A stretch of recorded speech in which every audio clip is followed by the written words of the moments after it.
همه دنیا از عشق من میگفتن فدات بشم چطور خبر نداشتی تو جاده ها شقایقا شکفتن تو خونه من قصد سفر نداشتی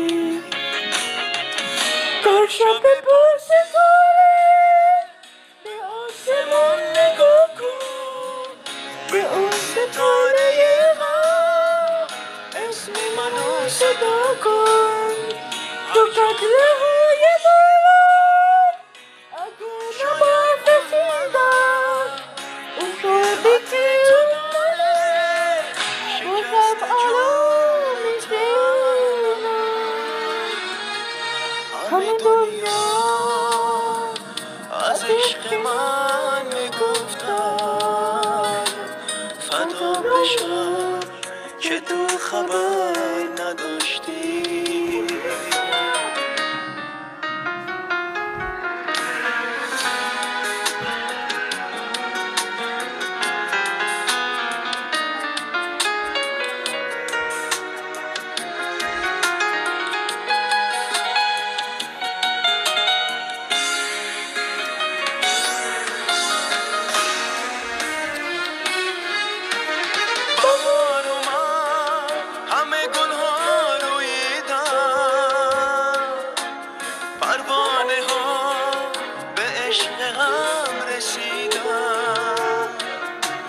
خورشید و ماه و دنیا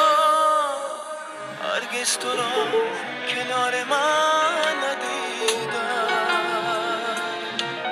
در شب پر ستاره به آسمان نگاه کن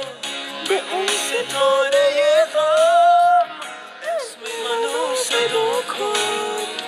تو قطره های بارون